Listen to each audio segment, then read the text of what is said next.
Hello, everyone, and welcome back to another chapter of Experiencer Interviews. And today we've got another amazing story coming to us from the US. We have Gloria Ann Hawker on board today. Gloria Ann Hawker is a native of the Land of Enchantment. Born and raised in Albuquerque, New Mexico, Gloria is widowed and the mother of 4 children. She also attended Albuquerque Technical Vocational Institute and has worked extensively in the medical and computer fields. Her alien/military abductions began in the summer of 1988. Gloria has found emotional support in the most unlikely places. The understanding and insightful help she received from the local and national UFO community enabled her to write about her traumatic life experiences. She published her first book, Morning Glory, Diary of an Alien Abductee, in 2001. Her second book, Morning Glory, Ever After, The Story Continues, was published in October of 2015. Morning Glory Ever After is a sequel to her first book. Gloria has spoken to various local support and medical groups about the paranormal phenomena she has experienced throughout her life. She has spoken many times at the UFO Watchtower in Hooper, Colorado. She has lectured at the International UFO Museum and Research Center in Roswell, New Mexico during their festivals, or was invited at different times to speak at the Museum and Research Center. She has been invited as a guest speaker on 14 hosted radio programs. She was filmed by the Discovery Channel for a segment called Aliens Cloned My Husband. She has participated in many book signings, workshops, and conferences throughout the U.S. Gloria was also featured in the Santa Fe, New Mexican daily newspaper in regards to her alien/military experiences. She was invited by 2 well-known investigators and researchers, Mr. Don Schmidt and Mr. Tom Carey, in helping to investigate the 1947 Roswell crash. Ms. Hawker is a certified hypnotherapist who helps other abductees through guidance of hypnosis and friendship. So, Gloria, thank you so much for coming on. Thank you, Mr. Gray, for having me on your show. Thank you very much. My pleasure. So everything started in 1988, is that it? Yes. So what happened? You're looking at a woman here who never believed of other species throughout a large universe. I thought just our world, our Earth, was the only living human beings. Small universe. My family, my children, my husband even knew a lot more than what I did. And they would watch Sunday afternoon alien programs that would come on TV, and I thought it was just a bunch of garbage. I would go out and work in the garden or practice my piano. Very small. Came close to September of 1988. My youngest daughter and I, where we were living at the time was almost at the foothills of the Sandia Mountains. If you've ever been to New Mexico in Albuquerque, you know about the Sandia Mountains. And we were outside one night and noticed some different type of lights around the tower, and these small little green and blue peach color lights were circling around the towers or the crest of the Sandia Mountains. And then after a while, we'd see airplanes, like chasing them. Well, we kind of figured, well, what's going on? We never found out. Well, anyway, it was on a Sunday. My husband would work in the evenings as a taxi cab driver, to get extra money for us. And so that Sunday after dinner, he got ready and he left. And of course, every Sunday evening too, we'd like to go down and visit my folks, which was about 7 miles west of where we were living. Okay, well, we returned it was about 10:30, and my youngest daughter and my son, we returned home, and I sent them upstairs, to get ready for bed. And I was also working at the University of New Mexico at the time. So, on the weekends, there was house cleaning and laundry and grocery shopping, what have you. Anyway, that day I had done some laundry. So I grabbed the basket and carried it upstairs. And also at this time, I could leave like my balcony door open and no problems whatsoever. So I'm carrying the laundry basket up and taking it to the armoire, which was located right next to the open door that goes to the balcony. Well, I opened up the balcony door and looking out the screen door, here's this really bright white light. And at the time, Albuquerque, I don't know if you have ever heard of the hot air balloon fiesta here in Albuquerque.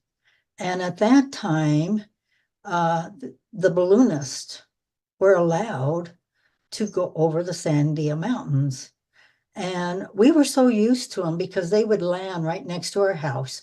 And the kids would run out and help bring down the balloon. And sometimes they, as a reward, the balloonist would say, come on, hop in the balloon and we'll take you up about 10, 20 feet. So anyway, but that night it was so unusual. And for a balloon to go over in the nighttime, which was not heard of. Well, anyway, I'm looking outdoors at this very bright light. So I go out to the balcony, waiting to hear the propane go off to fill the balloon with gas. There's no action, nothing. But then I'm still thinking the balloon is in trouble. So I call the kids out of their bedrooms and they come running. And so the three of us are standing on the balcony. There's no action. This white light, which was located on the southeast of our home, very, very low. And so we're waiting for the propane to go on and off, but no, nothing happened. So we all went back in the house and I kept wondering what is going on, And every 10 minutes or so, my daughter and we would run out and no, this white light was still there. So about 12 o'clock, I don't remember, it was about 12 o'clock or 1 o'clock in the morning, my daughter says, Mom, get your binoculars out. So we got the binoculars out, and the strange thing is, looking through the binoculars, several little lights would come on. And they were like little square lights, and it indicated because there was a curvature of the lights. We take down the binoculars, and the big white light comes on. Those other little lights would go off. And the same thing repeated itself several different times.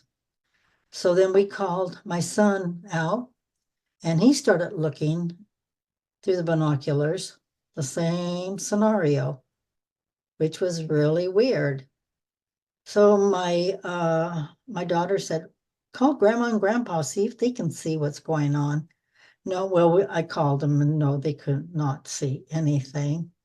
So my second oldest daughter was living in a sorority house there at the university. So I called her and yeah, she and several other girls went out. No, they couldn't see anything. My dad called back and he said, well, call one of the TV stations, radio stations. So I kind of thought, well, okay, maybe somebody else has seen this light and, would get an answer. So I called, and it was the worst phone call that I made. In the background, you heard whoever answered the phone, a male saying, there's this crazy lady on the phone wanting to know about a light. And all I heard was laughter, and I just hung up the phone, thinking the next morning the situation will be in the Albuquerque newspaper, the Journal, or it would be on TV. Well, I got the kids back in bed, And I was still awake at 3:30 because I kept waking up. Well, I didn't go to sleep at all.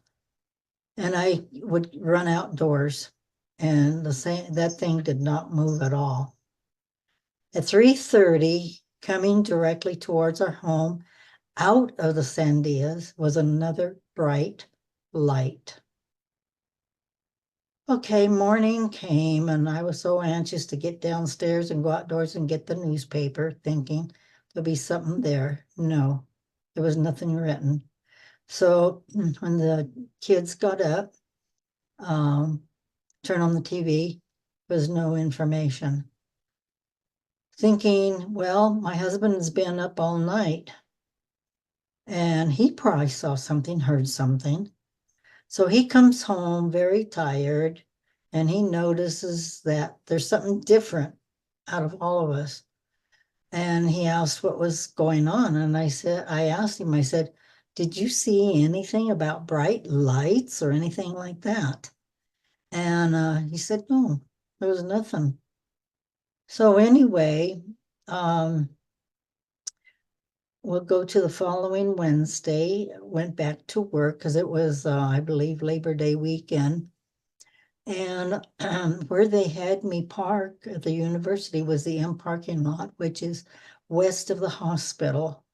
And there would be a shuttle that would pick up employees to get them into the hospital.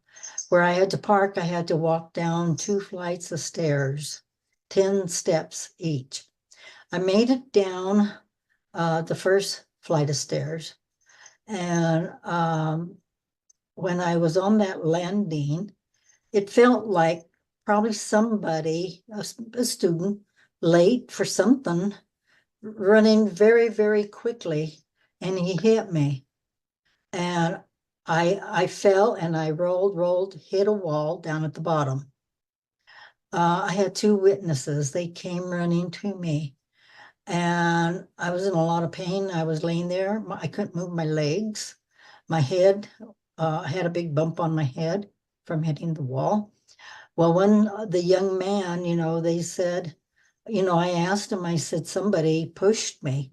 They said there was nobody there. It was like you were flying down the stairs. And I couldn't believe it. Well, anyway, the young man, he ran to the hospital to get help. And eventually help did come. The employee ambulance came along with investigators, and I don't know, everybody. I was so embarrassed, but I was hurting a lot. Well, anyway, the end of that story is that afternoon they did release me, but on my legs they had wrappings, very thick wrappings on both legs, and I had a collar on my neck. I had broken bones in both legs, pulled every muscle, every nerve that I could do. I damaged the legs really, really bad. And there was a lot of pain. They put me on extra strength Tylenol. They didn't want to do any other medication because it might interfere with what was going on. The legs were too swollen. My body was too swollen that they couldn't see the actual damages. So anyway, that night, my parents would come. They did come, and to take care, make sure, my 2 children that were still at home. I have 4 children, and were in bed, had their dinner and everything because I was bedridden. And I had to keep both legs up on about 3 pillows. It had to be higher than my heart. So I was in bed, and my husband went to work. So it was about 10:30 that they left, and the house was quiet. Well, I felt very edgy. I felt, something's going to happen. Something's going to happen. Going through all kinds of different symptoms and not knowing. Anyway, something did happen. I fell. went down the stairs, look at me. And it was about 11 o'clock that I finally reached over and turned off the bed lamp. And about 15 minutes later, the north wall of our bedroom began to fluctuate in the same colors that we saw over the crest: blues, soft blues, greens, purples, peach colors. And the whole wall in sections were fluctuating. And what came through the walls were 5 ungodly creatures. They were small. And when I saw them, there's no words to explain. And I tried to get away. I tried dragging myself off of the bed on the east side of the bed. And I thought I was, and I thought I was screaming. I know I was screaming. And I was screaming for my son and my daughter to come and help. They weren't showing up. My son at the time, he played football for El Dorado High School, so he was a quite large person. And I kept screaming and screaming, and the creatures kept getting closer and closer. 2 of them stayed at the end of my feet. 1 came towards my stomach area. The other one came up to my head. The other one stayed by the door, the open door to my children's bedrooms. And I remember saying, "Don't you dare go down to my children's bedrooms. You leave them alone." Well, what transpired then? The one who was by my head, and what was very shocking, 3 long fingers, 3 long. They're gray, or the color of my skin. They were color of my skin. He started rubbing, going through my head and doing something with my eyes. And the one at the feet, they brought in 2 small black satchels with them. And what he brought out, it was an opaque tube. And they unwrapped my wrappings. And little did I know, I mean, why, who are they? Panic. The one by my stomach was doing something to my stomach as well. I mean, why? Well, anyway, what they took in the opaque little bag, round bag, it looked peach color. I guess it was blood and bone marrow. I don't know what was done with my stomach, and I don't remember with my eyes or what he was doing to my head. I blacked out. The next morning I woke up, the bed was so disheveled. My legs were not on the pillows. They were sloppily put back together with the wrapping. And my husband walks in from work. What the heck happened? What's going on here? And I couldn't tell him. I just couldn't tell him. I thought I was hallucinating. And that's what I called it, was hallucination. Well, he went to sleep. He ate his breakfast and he had to go to bed. My sister called. My mom and dad had come back early, got the kids fed, off to school. And then my sister called at the time, and she recognized something very different in my voice. And she kept asking, "What is the matter, Gloria? What is the matter?" And I said, "I think it's just because of my injuries." She said, "No, there's something else there, Gloria. There's something else." And she kept at me. What happened, Gloria? I don't know how I was talking. I don't know. But I told her I had this really bad hallucination last night. And I told her the condition of the bed and, my legs, everything. And She pauses and says, I'm bringing something with me. Well, she showed up, came up to the bedroom, and stood in the doorway with her hands behind her. And she's just looking at me, and she says, I just got to look at you first to see if you're okay. Then she walks towards the bed and presents me with the book, Communion, by Whitley Strieber. And she said, is this what came to you last night?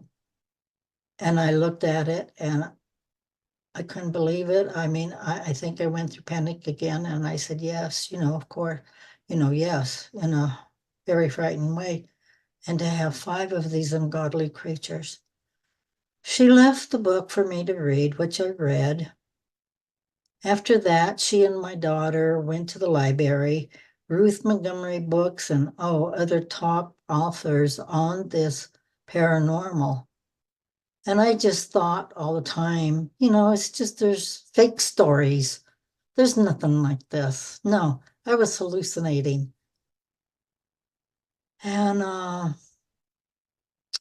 probably a month afterwards, well, no, while I was still in bedridden, I started noticing like little round circles of beautiful little lights circling at night, the bedroom. It was calming. And that happened several different times. Well, I would say it was probably about a month and a half afterwards. I would fall asleep like normally, but then something would wake me up. And I was finding myself on an unusual place. Bright light above, weird equipment, medical equipment, and these ungodly creatures circling the bed that I was laying on, doing medical procedures on me. But I'm hallucinating. I'm just hallucinating. And yeah, laying there, I'm screaming. And I'm thinking I hear my own voice. I know I'm really screaming, and I'm trying to turn my body. But when you're in that type of situation, you think you think you're hearing your screams, you think you're moving your body. No. This happened over and over and over, different times. Let's jump forward. Let's see, maybe a year later. And things like this is still happening. And I can't talk to anybody about it. I tell my husband, and lo and behold, my sister, she kept in touch. She was always there for me. Excuse me. And my brother, who was a preacher at the time, he's still a preacher, yes, Reverend. And he knew about it. He called me that same day that my sister presented me with the book of communion. And he talked to me and he stayed with me. And what he told me that every religious reverend, preacher, priest, anybody in that field has to take a class at least 6 months, letting them, they have to study, yes, that there are other beings within this large universe abducting, coming. They are here. They are real. But yet, no, he's wrong too. It's hallucinations.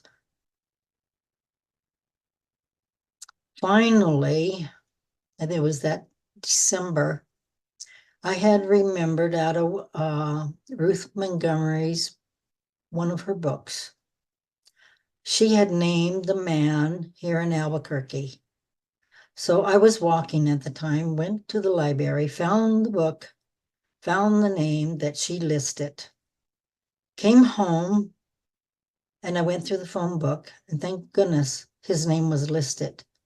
I called that number, and his wife answered the phone, and she was very compassionate, and she said, yes, He was involved. I know what you're talking about. But he passed. He just passed away. And she said, I will try to help you and your daughter in any way I can.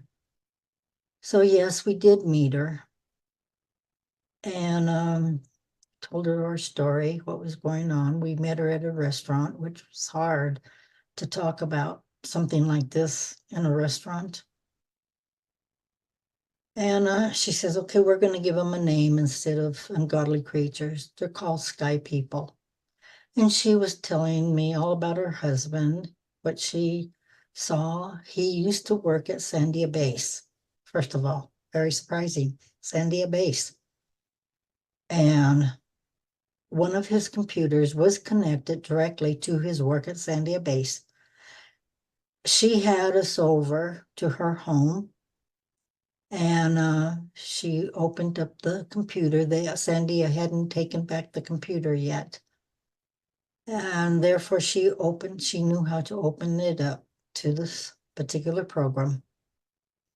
And oh my gosh, the information, the pictures that we saw that night. He was very involved with communications, with meeting them between Anzano and Sandia Base. All that information. But yet, I don't know. I still didn't believe what was happening to me. And then I started seeing my daughter on board ship. That I couldn't accept. I would wake up and I'd turn my head and there's my daughter laying on the next table next to me. And my God, I didn't want her to experience what they had done to me. And I heard her crying. I don't know how I heard her crying because she was crying. This went on for some time.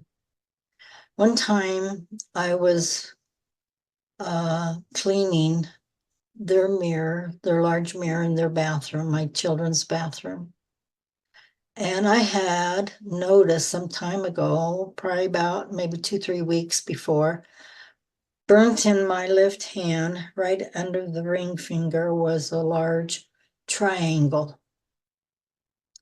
And it was very dark red on the outer edges, and on the inside it was very red, but still it looked very like a burn. It didn't hurt. Well, when I was cleaning the window of the mirror, my daughter came in to ask me a question, and she moved her left hand just in a certain way, and I said, hey, you see your hand? She also had the same triangle mark on her left hand as I did. This marking would not go away. I tried, burn ointments and what have you. And finally, we had a very good friend who is a registered nurse. And we finally called her. And I just made the excuse, well, I said, I've had this burn mark on my hand and I can't it doesn't go away with anything. So she told me what to get. So we went and got some, and no, nothing. We had this burn mark for, it was way over 2-3 years. And to explain it away to other people, I just say, well, it's just a burn mark, and I guess it's going to be permanent. Well, anyway, during this time with Linda, the lady, that the husband's wife, she heard that this investigator, researcher, was going to be in Albuquerque talking at the Albuquerque Indian Culture Center. And she said it'd benefit us if we go. His name was Mr. Michael Lindeman. When we got there, we thought we were getting there early, but we couldn't get in. The auditorium was completely full. Around the building, people in line. So what we did is we bought his video, went home and viewed the video, and she explained a lot to us through the video and what he had to say. And so it was just, well, I don't know. And abductions were still occurring with me, and then with my daughter. Okay. I was at work about a month later, 2 months later, and my daughter calls me and she says, "Mom, Mr. Michael Linderman's going to be at the university." And I said, "Oh yeah, tonight?" And I talked with my husband. He called and he says, "We're going." So we did go. We attended. We got in. We got very good seats. Mr. Lindemann, before he starts talking, he gets out in the audience and he walks back and forth talking to people. Well, one time he came right in front of us and I asked my husband, "Call him over, please call him over for excuse me." Fred said, "No, this is something you got to do." So before his talk, he walked going up to the stage. And I said, "Mr. Linderman," and I didn't think I had hollered it very loud. He heard and he knew exactly who called him because he came directly to me. And what I told him is, I have been going through something that you're going to be speaking about tonight, and it's a lot. And he just briefly asked me a little bit, some questions, and I answered correctly. He reaches into his pocket and pulls out this card, and he says, "If I finish with talking tonight by 9:30, I want you to come backstage and we're going to talk. But if not, you've got my card. I want, and I expect you to call me Monday morning at 9:00.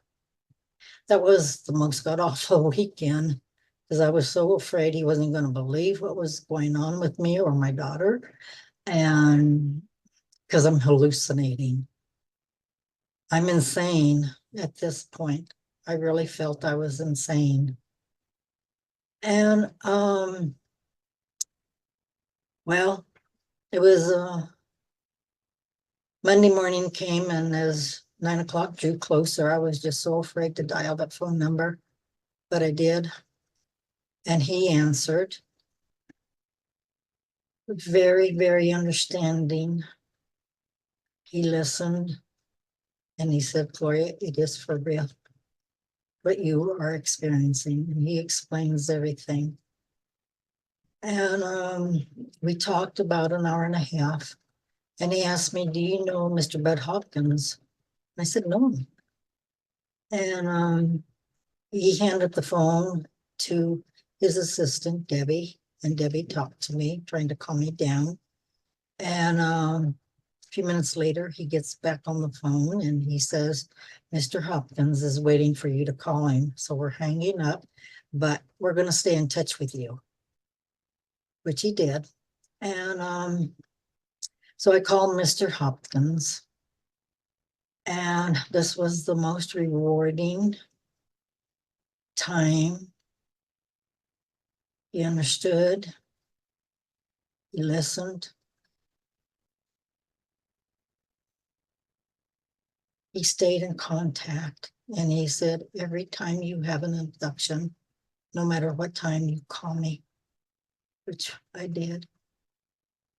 This is when we also started noticing another mother and daughter, and laying on the tables.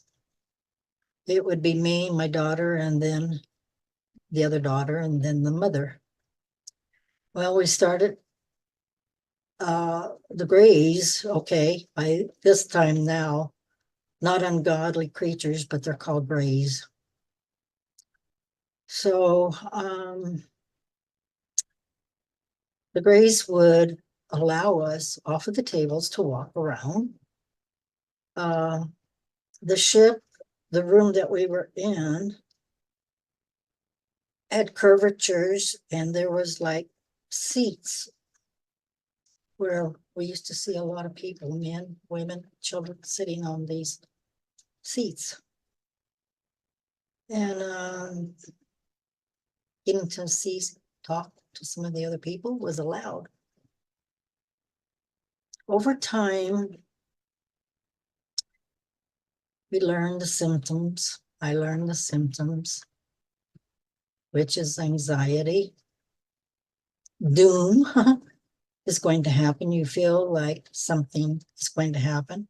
And these symptoms can start early in the day of an abduction, an hour before an abduction. You feel something terrible is going to happen, anxiety, you get so upset. Those are symptoms. Anyway, one time I was taken by myself where I got to meet another family. The little girl was their daughter was about 5 years old. Is the mom, dad, grandma, and grandpa, and her husband. And I believe there was an older son there, if I remember correctly. And very nice family. And they were more so open-minded than I had been. Therefore, the little girl was so very hungry.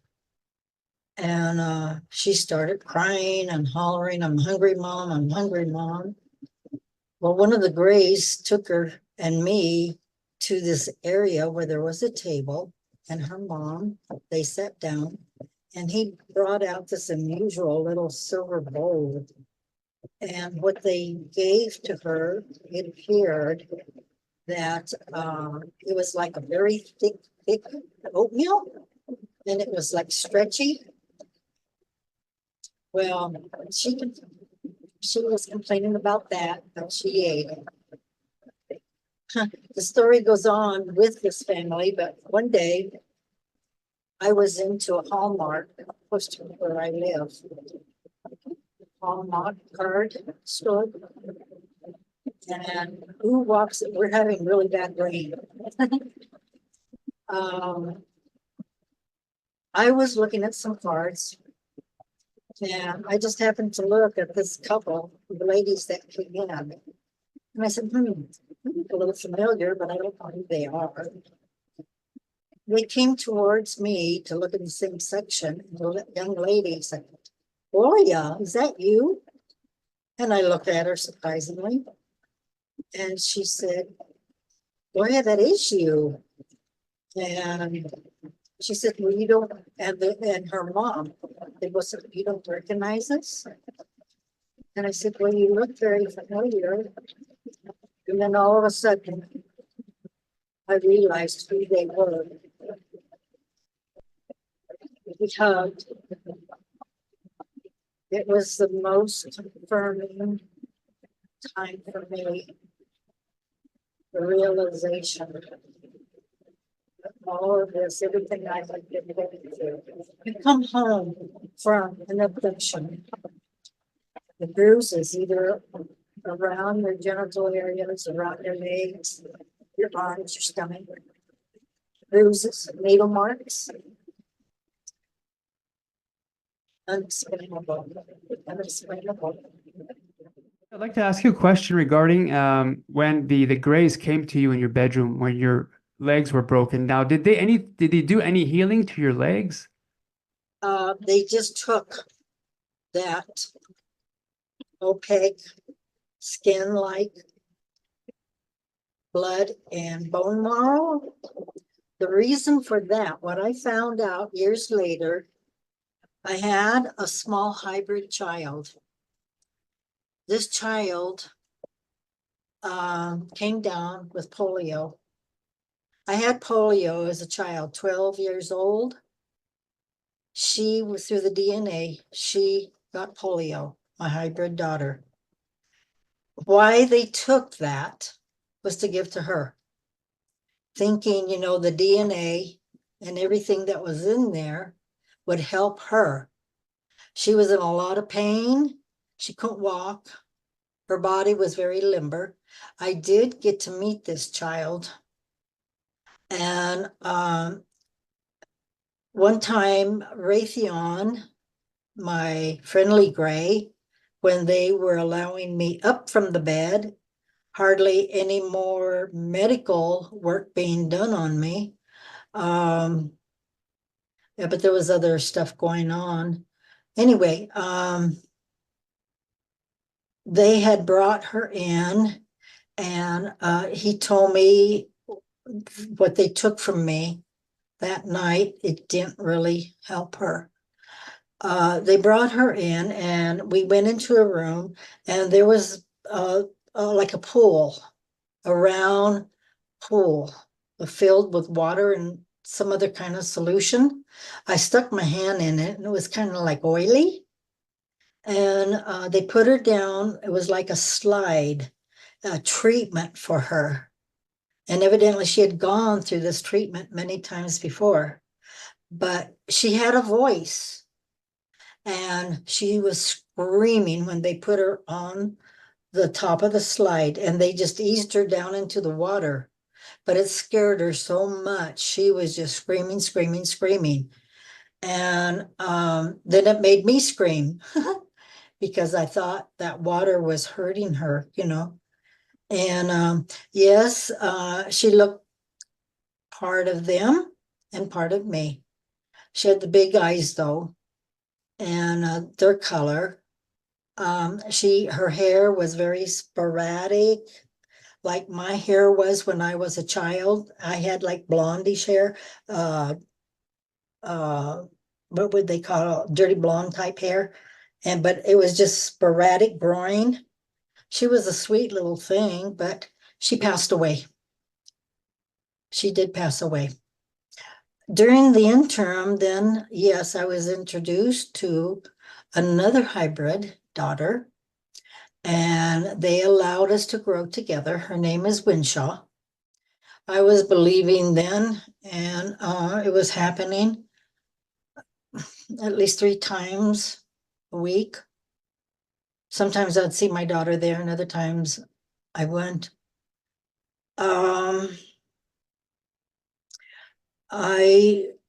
One time they took me to see, I got confused during this time. They took me into a room before the little one passed, but being confused, I thought it was Winshaw. They had her in this little silver chair, all tied up because her body would just fall forward. And I thought it was Winshaw, but no, it was the little girl before she passed. And just to hold her, to hold a hybrid, knowing that I had her, and going back to the very first time that when I was inseminated, they allow the pregnancy for about 3 months, and then they take the baby. But when they give you a baby, the first one is about larger than a man's hand, a little bit larger, so small.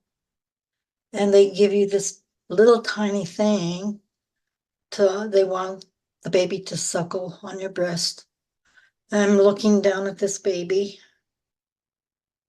who's part of them and part of me, but I just wanted to throw this baby. I didn't want any part of it. But then before I did that, the motherly instincts take over, and you hold that baby. I really can't tell you how many hybrid babies I've had. I hope not a whole lot like some women have had.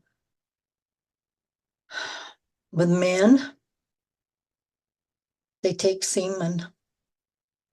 They take the men for their semen and try to impregnate the gray women's, their culture, the women. And yes, it happens. They also have hybrid babies too. I have been with many species.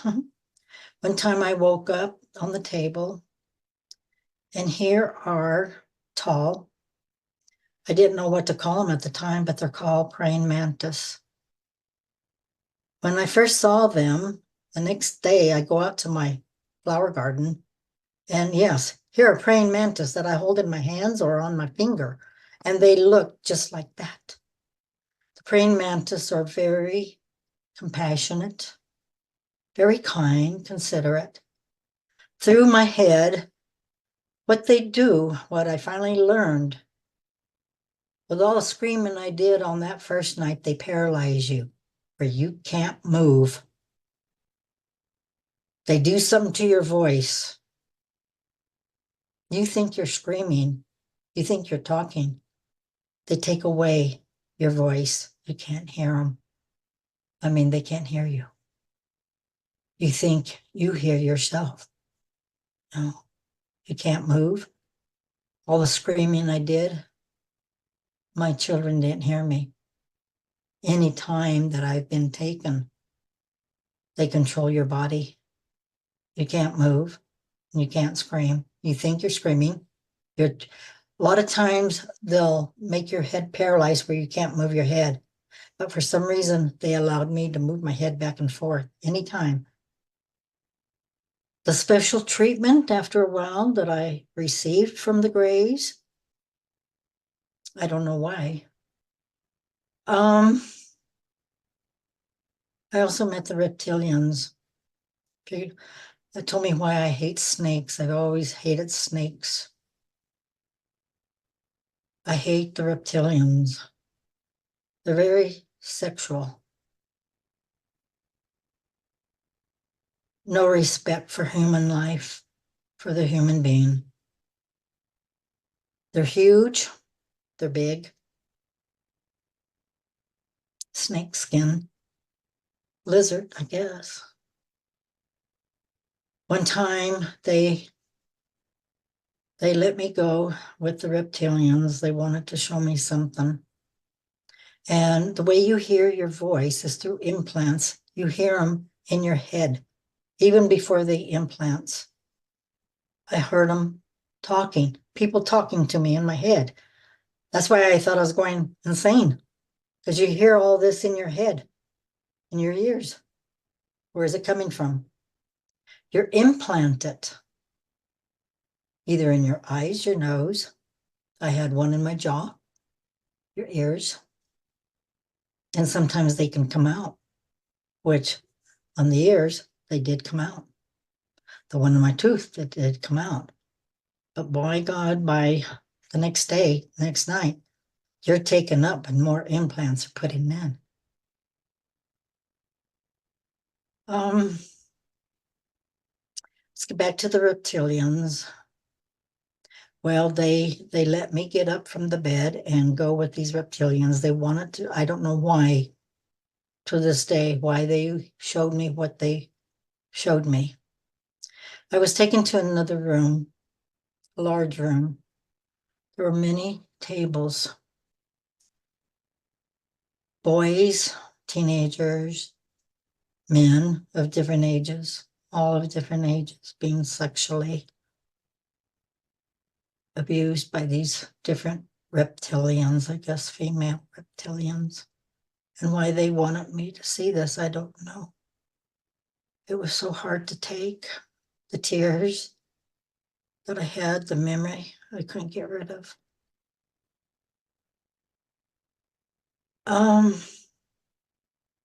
Other times I was taken, and it was by a reptilian who came. And they would always, whoever, would always take care of my husband first, I guess by the touch of the temple.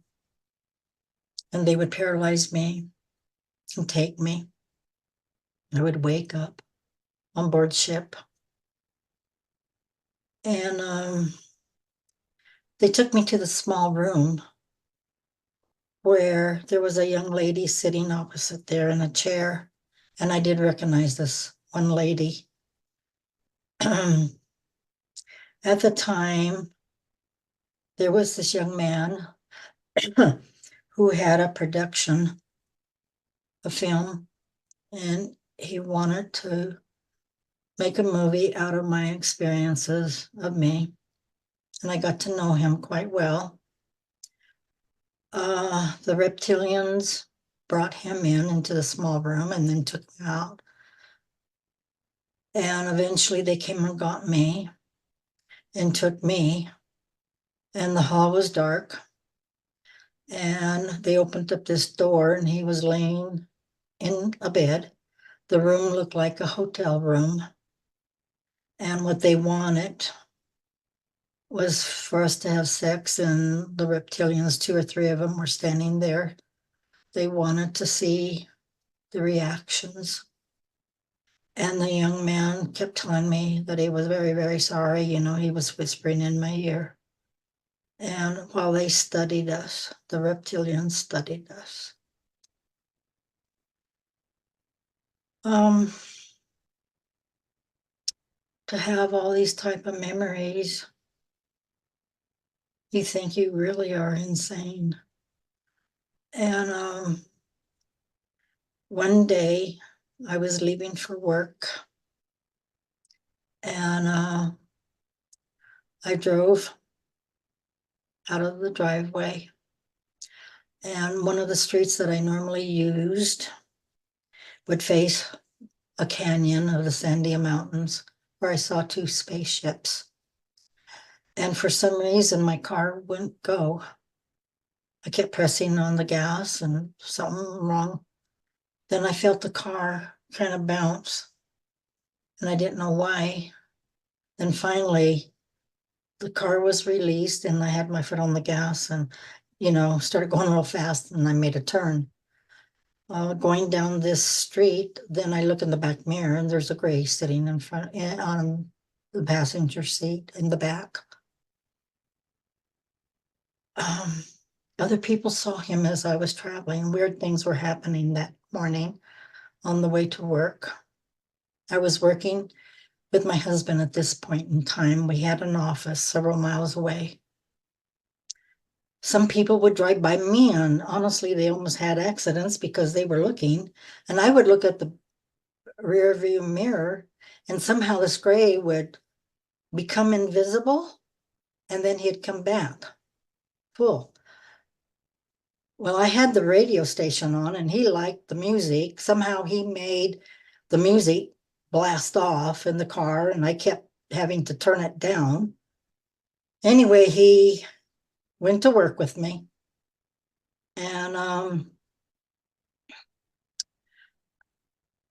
he evidently followed me in, but before he left the car, he turned that radio blast. I mean, it was so loud all the way up. And I didn't know that until the end of the day when I left the office. My husband was up in Los Alamos. We had a computer business. And all kinds of silly things, stupid things were happening in the office. Papers on my desk, all of a sudden flying every place. Papers on my husband's desk, flying every place. Lights going on and off. Computer, I couldn't get the computer on. Just all kinds of silly things. And then finally, I called my husband and I was telling him. And he says, okay, about another hour or so I'll be able to leave here. So I'll be home. Well, this entity, he lifted himself through the ceiling. You could feel it. He went upwards. Everything was normal. And I was shaking. I was, what's going on? I'm going to have people coming in and I got to get control of myself. Well, okay, then my husband came about hour and a half, 2 hours later. And he says, we got to go. We're going to go home. I've got my camera. He had a special camera. And he said, I'm going to go and take a picture of those spaceships. So we went home. When I got into the car, as soon as I started up the car, the radio comes on, and it almost blasted me out. So anyway, got that control. We got home, And we drove by the area where my husband could see the spaceships because he was gonna, it doesn't take much to walk up to that area, but they were gone. They were gone. And so we didn't get pictures. Soon after, I started experiencing hearing a helicopter at night, being put into a helicopter, but two big, large men would break in our screen door or the door, and they would put a white cloth over my husband's face, take care of him first, and I would try my darndest to kick their groin, kick them, fight, but they would put the white cloth over me. And there was a basket. They would put me in a basket going up to the helicopter. Sometimes there would be a gray in the front seat, sitting next to the pilot of the helicopter. Then there'd be some other military men sitting in that helicopter, and they would put me in a seat and kind of tie me in, fly me to Kirtland Air Force Base, way deep in where it was dark. And yes, I was put into a smaller spaceship. I couldn't understand where they were taking me until after a while, I mean, several weeks later. And I would tell Mr. Hopkins, well, how can I get from Albuquerque to where I'm at? And you said it's Washington, D.C., and I think it is. Well, anyway, the first time that I was taken there, I was strapped to a gurney. I was unloaded from the spaceship, put into a smaller vehicle, and driven to, I was taken to a dark hallway, and it was dark. These two same men who would come and get me were pulling the gurney, pushing the gurney, and then we came to a door, and they knocked at the door, and the door was opened, and inside it looked like a very nice apartment, very nice. And then here comes this older lady. Hi, Gloria, how are you? You don't have to be afraid. She's trying to be consoling. They get me off of the gurney, and then she took me and sat me in a chair, and she said, you must be very thirsty. And I said, yes, not knowing that the water had been drugged. Well, before I kind of lost consciousness or whatever, her two men on the outside of the door, of her door, and they were laughing, they were talking, and they eventually came in, and it was a black man, and he had on, there was a lot of medals on his blue suit, and another thinner man who wore glasses. The big black man with the military suit would go into this other room, and the smaller man stayed with me, as well as the older lady. And they would converse, and she brought out a tray of needles, and I thought I was fighting, but I was already drugged somewhat because of the glass of water she gave me. And before I knew it, he injected me, and I was out. Before that happened, he was sitting on a chair, and he says, he starts talking about my history. He knew a lot about me. And as a child, it was so weird. Who is he and why am I here? Let me backtrack. One time, okay, one of the grays that had no respect for human life was very mean, very mean. I called him the mean doctor. And I had wanted them to quit abducting my daughter. And I had talked with my brother and some other people, well, Mr. Budd Hopkins and Michael Linderman, and they all told me, if you want to say something specific, you start drilling it in your head over and over and over and over again, and it will happen. Okay, well, this one time, Raytheon got me up from the table right away when I was taken, when I woke up.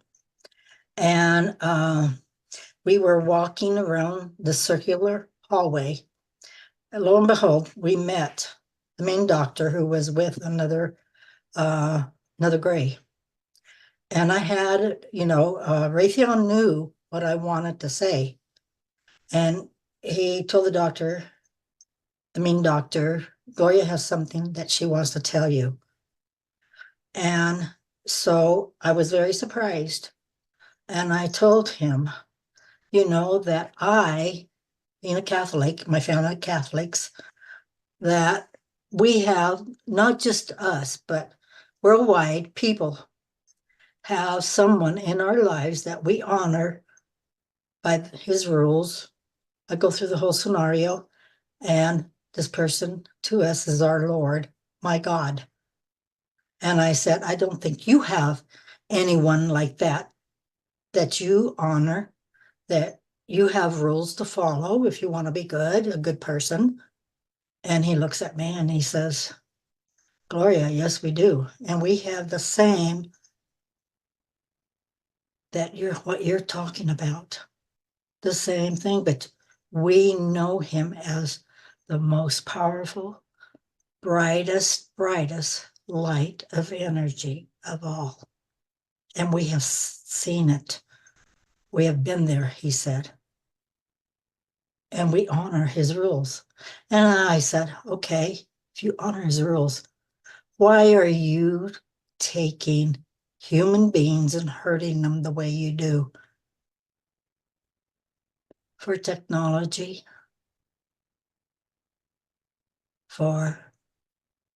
we give all governments on your planet what we know of the technology, for allowing us to be able to bring you aboard. People like you, all different cultures, all worldwide. So it is worldwide abductions. At that point in time, then, he began to respect me. And I found myself in school with a couple of other women and some other people on board spaceship, learning about biochemicals, other things that physics, so strange for me. We were then every time taken to the slab. Not only that, but then getting to know two other ladies, we became close. We would find ourselves, and I really believe that it was on Kirtland Air Force Base, in a cinder block building, in a classroom with two teachers with robes on, white robes, white jackets on, brown uniforms. Inside the room and outside of the door are camouflage men holding like machine guns. I don't know much about guns, but they were big guns to shoot if we tried to escape or if anybody tried to come in to rescue us. Well, one time I was accused of talking because we were told, you don't talk. You'll pay for it one way or another if you talk. And I hadn't talked, but the male teacher there said, you talked. And that's all it took. They took me to this bathroom, which was filthy. The mirror there was corroded where you hardly could see. They gave me a shot in my tongue, and my tongue immediately swelled. It was like cotton in my mouth. I couldn't talk. Nothing was legible, and my tongue hurt, and it just filled my mouth. And I'm looking into this corroded mirror to see what happened, and yes, my tongue was swollen. One of the men I was able to close the door after he left, after he gave the shot, and I locked the door. My intention was there was a small window, and I thought, standing on the stool of the commode, I might be able to crawl out of that window and get away. But no, right away they broke the door down and got me and threw me in one of the chairs. What we were being taught was more biowarfare, biochemicals. I don't know what all at the time. And it was in correlation to what we were learning on board ship. And anyway, I was sitting there and my whole face was hurting. And one of the men said, "There's a Jeep outside. You two ladies accompany her." I became very close to Louise, and she lived in California, Apple Valley. And Grace, who was an older woman, she had a heavy accent, very sweet, very caring lady. And the way we used to communicate was either through our eyes, blinks, finger movements, any way that we could communicate without them knowing. So the guard picked me up, threw me into the middle seat, in the back seat of this Jeep, and then told Grace to get in, kind of pushed her through over me, and she's sitting on one side, and then Louise was picked up and put on the other side. They were supposed to take care of me. They were going to drive me to another building where they had, I can't think right now, to bring the swelling down of my tongue. And at the time they said, "This is what's happening to you now because you keep on talking, you're going to pay worse." And they were saying either through a loved one or me that I would die or something bad to happen to a loved one. And I just, crying, telling them, I've never talked, but they kept saying you talked. Anyway, we got there and yeah, they gave me the injection. And the next morning when I woke up, the whole mouth hurt, my teeth hurt. I had a bad reaction to it, of what they did, but it didn't stop there. Found ourselves back on the spaceship. And I mean, we were probably taken 2, 3 times a week and put into the schoolroom on the spaceship and back down to the cinder block.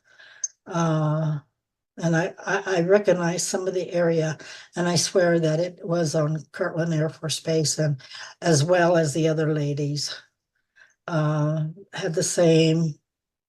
They thought we were there too at Kirtland Air Force Base. Anyway, through the ship, working in the lab, they put us into a lab. Sometimes I would be dressed, like what the astronauts wear, the white helmet. You could hear the fan going inside, and I was completely covered. I thought I was an astronaut. Anyway, it was because of what had been developed.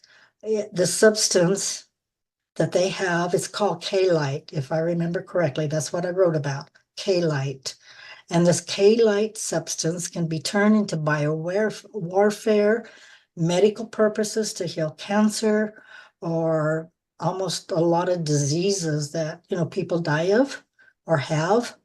It just takes like a teaspoon to be converted.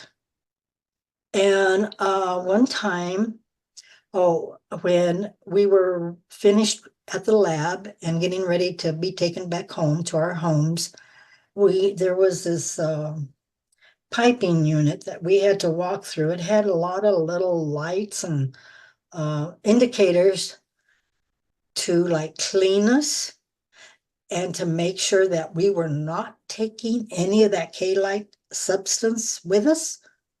And then there'd be a gray and a military man who would pat us down, and then we were allowed to go get our pajamas back on. One time, one of the men there was Oriental. He looked Oriental. He somehow hid it, a substance of this K-light on his body. I don't know how. It was never found out. Okay, but there was a connection between him and Saddam Hussein. If you remember who Saddam Hussein is. How this next scenario took place without Saddam Hussein, and there was men, top governing men from Egypt, Iran, Iraq, and I don't remember where the other man. Anyway, it was in the palace of Saddam Hussein's. Louise and I were taken there, and we were kept in a small room. There was like a black curtain that was dividing us. And the military man, United States military man, who the general said it's time for you and Louise to go out. You got to find out. And they wired us. I don't know how Saddam and those other men didn't know that we were there. I don't know if we were made in, I don't know. I don't know if we were made invisible. I don't know.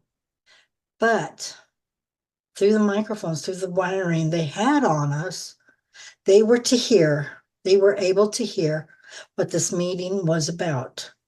And they knew, the US government knew that Saddam had the vial of this K-light. And they knew that Saddam might use it against the United States or China, Russia, I don't know. But anyway, they got the information, and how these dignitaries did not know that we were there, that Louise and I were right standing behind them, behind Saddam, I don't know. I don't know how that process worked, but they got the information. We heard it in our heads for us to go back through that door that we came out of, which we did. And then I could see Louise, she could see me. Unexplainable. I don't know. But anyway, soon after is when, Saddam died. He had hidden, and what we found out during the meeting, a small vial that was given to him, and that poor man was shot. He hid it in one of the lakes there. So if I remember news reports and what have you, real life, they were checking lakes because Saddam Hussein had hidden that vial. It was never found. To my knowledge, it was never found. So that's the end of that story there. But no, we were still being taken to the cinder block, highly guarded schoolroom. And there was about, all the time, different cultures that were also being taught the same thing that the three of us were being taught, and also on board ship. And we were always checked in when we arrived on board ship and taken to the lab. I remember there was a man there by the name of Bill. Of course, they didn't give us their real names, but we knew him as a Bill. I don't remember the last name right now. And we had to prove we were who we were. and why we were on board. And would you believe I worked with one of the astronauts, and they had developed a different kind of tile to go on any type of spaceship. And I guess they use this tile now. My uncle, who passed several years ago, very surprisingly, he used to work for Boeing. And we were sitting down and he was talking, and he started talking about this new tile that was developed. And he described the same thing that I had been working with this astronaut. He described the same tile that I had been, It was very shocking. I didn't say anything. My parents or any of my other relatives, just one cousin knew about my situation of abductions. And I had to report to her weekly too. She was very frightened, very scared for me. And from that point on, what was so surprising, well, one time on Kirtland, I was taken there by helicopter, and there was some big general there at nighttime, and some other military personnel that met us. And we were taken, it was an underground facility. There was a lot of people, military people, working along with different cultures of species. And we were taken way in the back there. There were different rooms, different equipment. Yeah. Well, anyway, what came out of that? About 2 weeks later, I got home from work and there was a phone call. And I took the phone call. And this young man identified himself. He was a staff sergeant. He was stationed here at Kirtland. And he says, I can't tell you over the phone, but I need to meet with you. Can I come up tonight? And not knowing, I mean, is it a weirdo? Is it, when you're put into a situation like that and you get a phone call like that, you just don't know. But knowing my husband was going to be home, I said, okay. Anyway, he did come up and he introduced himself at the front door. And so we let him in and he sat down. He had the date, time correct, and who we had walked in with. And he said, I was one of the men there. And he said, I just want you to know that it's the truth, what you saw, what you did. And he gave me, right away, he had paperwork to prove that he is who he said he was. And he just wanted to let me know. He said, I'll try to stay in contact with you if I can, but it's the truth of what you saw, how you were taken there. We knew you were coming. And I believed him. Another confirmation. Confirmation comes from the people, human beings that you meet on board ship or here on Earth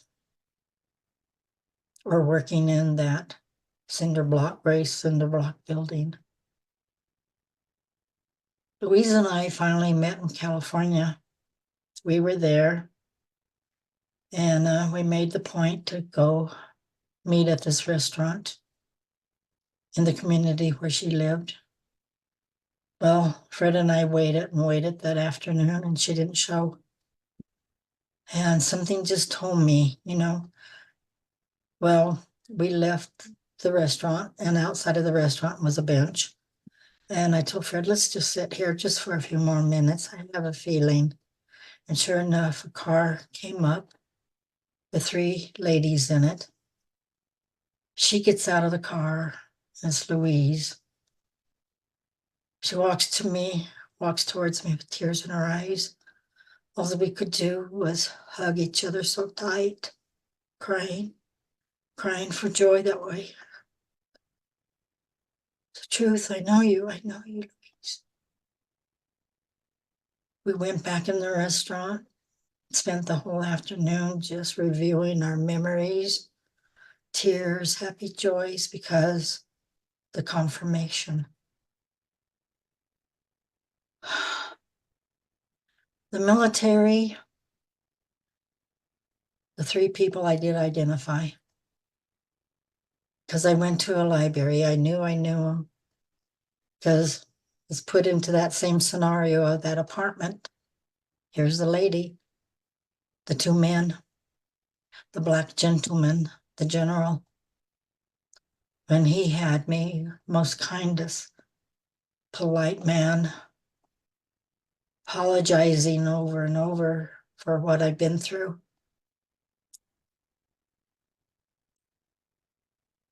Yeah.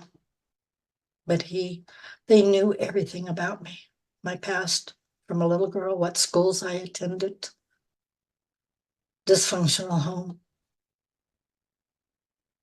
So, He knew everything. Gloria, it seems to me that you've been involved with 2 different types of gray factions. The one that's sort of independent and the one with Raytheon, and another that seems to be working with the military. Yes. 2 different, we're called mill labs, military government abductees. Okay. And evidently it came from them, from someone a couple years ago for abductions after my husband passed. That's another story. He was, one night he came home from work. Well, he came home late, very late. He walks in the door and his face was so frightened. He said, I've been lost. I've been driving all around. I couldn't find home. I couldn't find where we lived. And during that night, he started going through the most worst scenarios, shaking, his whole body shaking, his head going every which way. He didn't know what was going on. And after I got him to the hospital, he went right in the ambulance. I had to drive him to the hospital. I was in contact with the hospital. By 2 o'clock the next morning, and with the neurology doctor, and he was supposed to go through, well, he did go through surgery, which was supposed to last 7 hours. The doctors came out and said it was just too bad. They couldn't operate. Gio, I'm very nervous. I'm very upset about this right now. Blastoma multiform tumor that took over his brain, which within 9 days he passed. Um,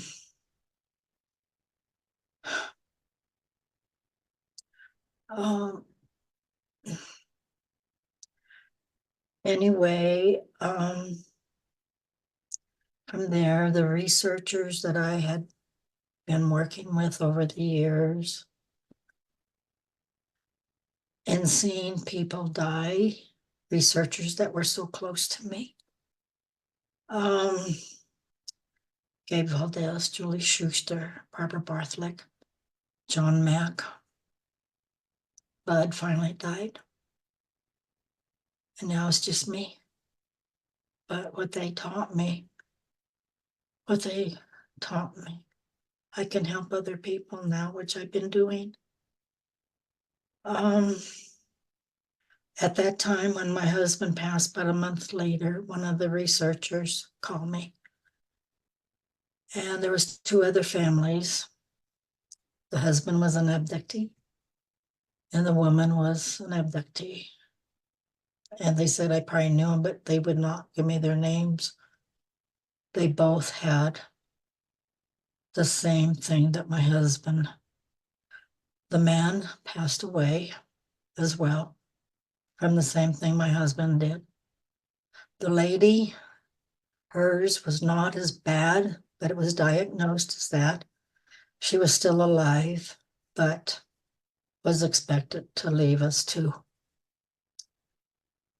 Overall, there's all the mistreatments which turn good, which I got to know so many people, humans on board.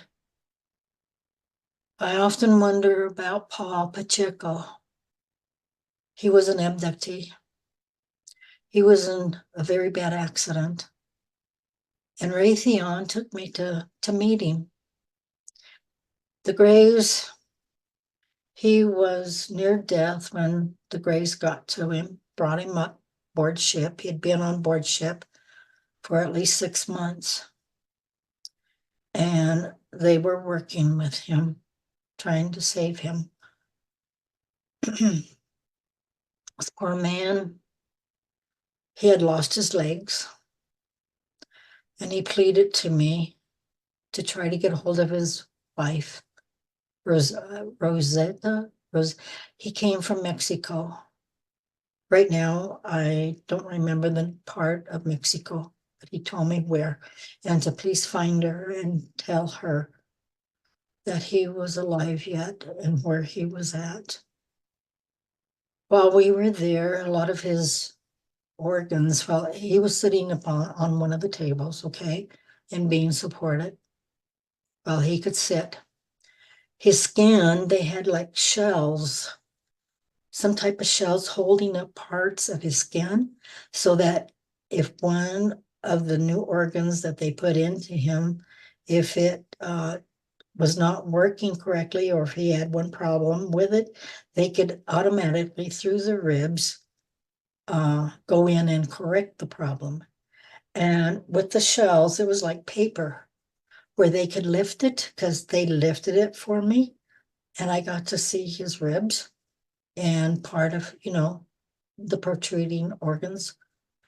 Talking with him, he was doing good.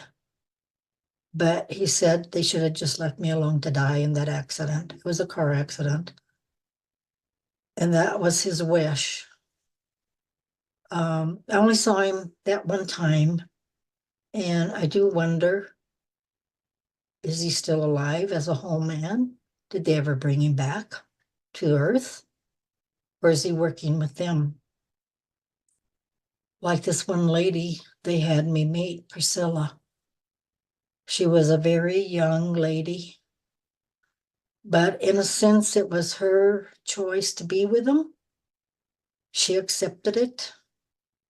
And they had us in a large room, and we were being viewed by the Greys through a window, our reaction to each other. She was able to keep a small cameo that belonged to her grandmother. They never took it away from her, never. And she had it hidden. And when she came in to meet me, and very secretly, she handed me this cameo and told me to find her parents and give her give her parents the cameo. She told me what part of the city she lived in, but no street, no nothing. She couldn't say much. So searching through phone books, getting on the computer, I never found her parents.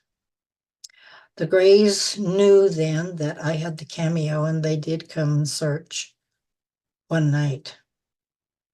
And they went through everything, but they didn't find it. I still have it. And a couple years ago, maybe 4 years ago, 5 years ago now, in the obituaries, I saw what I thought was her obituary. The age was correct. Some of the names were correct. So she did come back down, but she did pass. another man that I met. He was a government man. I had been followed during the day, nighttime, anytime I'd get in the car. Any place I went, someone was always following me. If I was walking, someone was 10, 20 feet behind me. You call that living?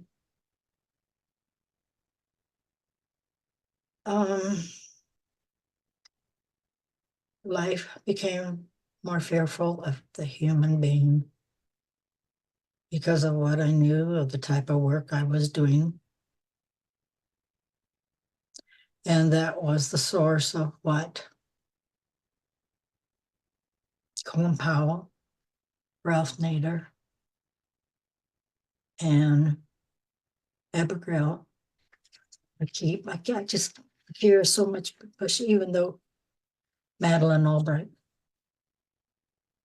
And I had named them. I had named them in conferences that I'd been on radio programs.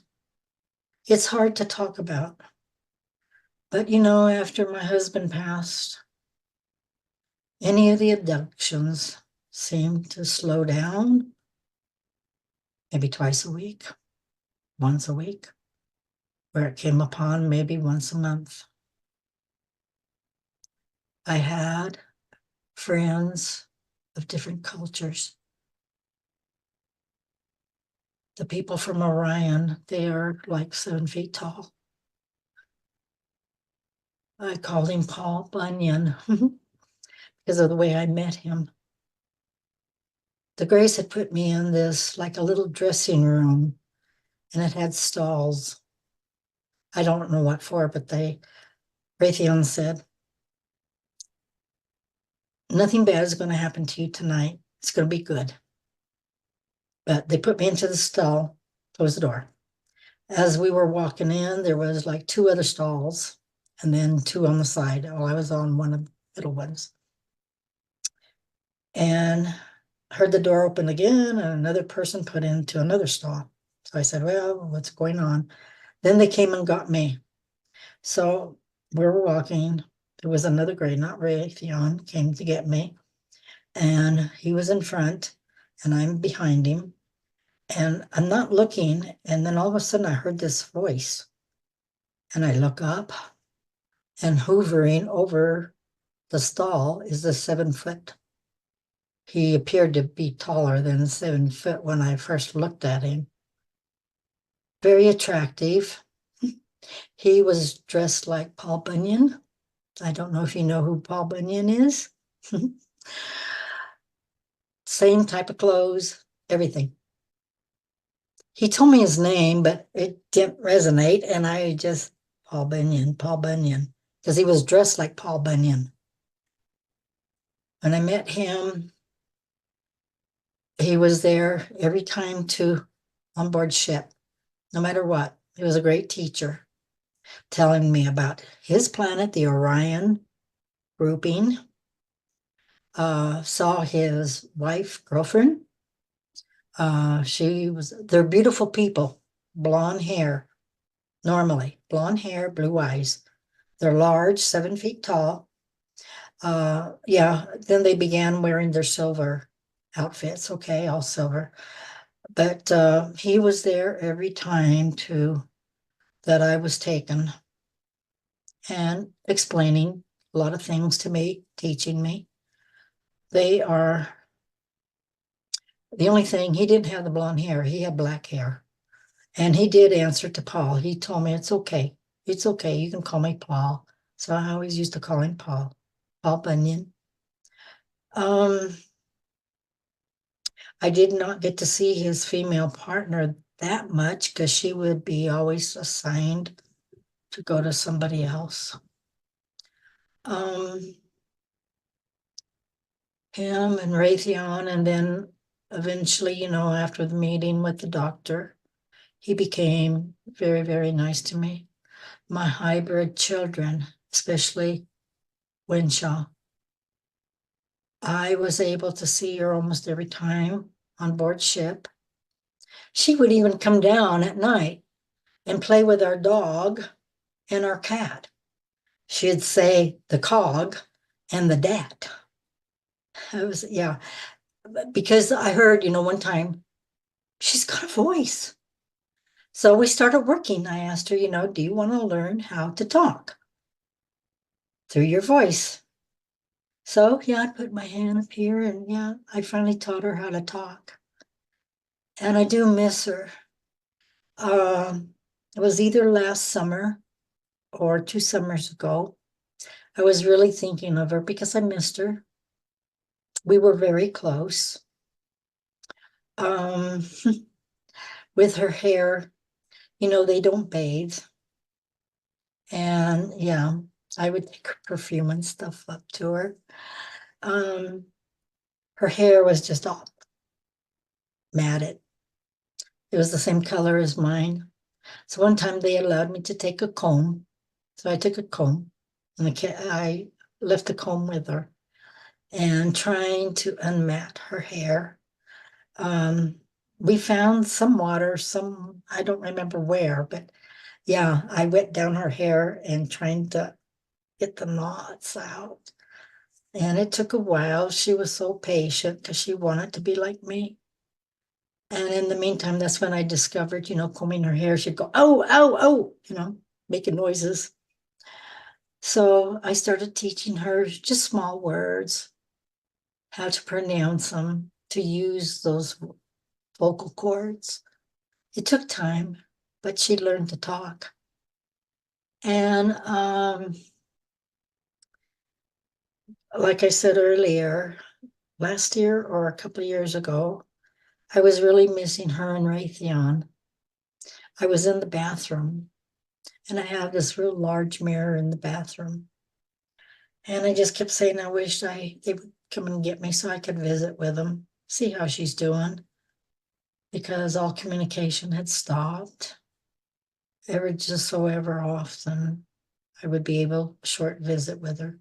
But I'm sitting in front of this mirror and really, really wishing I could see her. And all of a sudden, it was like a TV screen came up and it was Raytheon. I don't know how he did it, how they do it, but it was Raytheon. And we spoke, well, through my head, I heard him. And he said, he started talking about Winshaw. And he said, do you want to see her? She's here. And I said, yes, I do. So he said he called Winshaw over to however they did this. And there she was.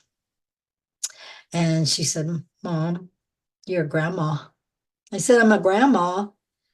And she said, yes, they mated me with other humans, human men, plus, within their culture. So she has part human children. And she said, and guess what, Mom? And I said, what? She said, I'm a school teacher. I said, you're a school teacher? So somehow she walked me to where this room of different culture species, hybrids, are sitting. And yeah, they teach them. I had one client, a young client, a little boy, and as I am a hypnotherapist, I've been a hypnotherapist since the 1998s, I believe it is. And I have guided, that's all I guide is past lives. And all that has come to me are abductees. And well, anyway, this small little boy, and yes, he had been taken since a very young age, standing in the crib, and he calls him the teacher, and they take him nightly. And I saw this effect on one abduction, and the room is dark, and it's like neon lights. They can be talking about something, and it's like neon written. I mean, it's weird in their writing or whatever it is, but they can understand. For me, a lot of it came out with English, and it's like green. And it just, as soon as they quit talking about it, it goes away until they're talking about something else. And yeah, they'll portray whatever, on the aisle in front of the teacher would. So yeah, she was showing me that. And yeah, I said, I remember, you took me there to that room one time. Yeah. And that was it. I mean, it was short-lived, but I got to see him. And over time, after my husband passed, um, abductions seemed to both military and going with the species that I was used to going with, um, seemed to be eliminating, slowing down, and finally came to like maybe once a week, and then maybe once a month, and then every 2 months, and then finally it just, strange thing is in the summertime, I have a balcony bedroom door and I can keep that door open. And I'll see this bright light and it will shine a different color. And I hear in my head, come out to the balcony, Gloria. So I'll run out to the balcony. We just wanted to stop by to say hi. But one time is when they told me why they had to quit, because my government has threatened them to quit abducting Gloria. You don't have any more to do with Gloria. And my understanding, even from Budd Hopkins, he and his wife, or he would alone when he had to come to Albuquerque or Roswell, or work with someone here, an abductee, they would always stay with my husband and I. There was a great friendship that developed between Budd Hopkins and I, and learned a lot. He taught me a lot. And he had told me one time he came, and it was to work with this woman. And before he left, he told me, he said, this woman's 80 years old, and she's still being abducted. So she has decided she needs help. So yeah, he went. Um, so at some point, well, he said also between 75 and 80, they quit taking, all species quit taking us humans. And so that kind of, also had my answer, but the feeling was the same that I was going through from the very first time of not knowing who these ungodly creatures were who were taking me. And then to get to know them. And they're not there anymore. For some reason, we have a group in the Sandy Mountains, in the northern part of the mountains. They're called the Pontees. And at first, I thought, well, the abductions were still continuing, and finding out they are different. There's different cultures of the grays and different species of them: short, small, tall, thin, gray color, skin color like ours. Okay. The Pontees, there's a mixture of them, and they are working with the military. When I was first taken there, and why, I don't know, I was chosen, but I was taken there and getting to know them, very friendly. Some of them, there's a couple women who are very funny, really funny. They're very warm. The Pontees are very, very warm. No mistreatment at all.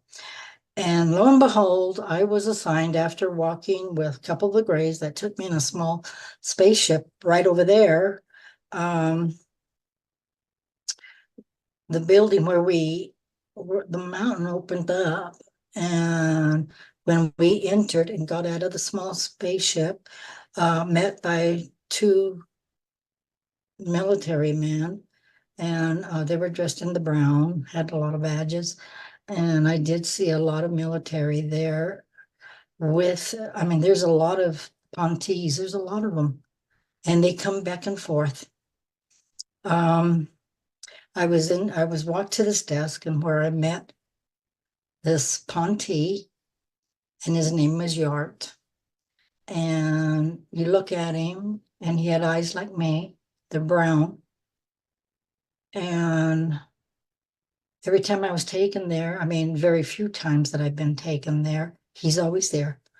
He's a environmentalist, and he is allowed outdoors. He digs in our ground. He, insects, the plants. He loves butterflies, and I didn't know that at first.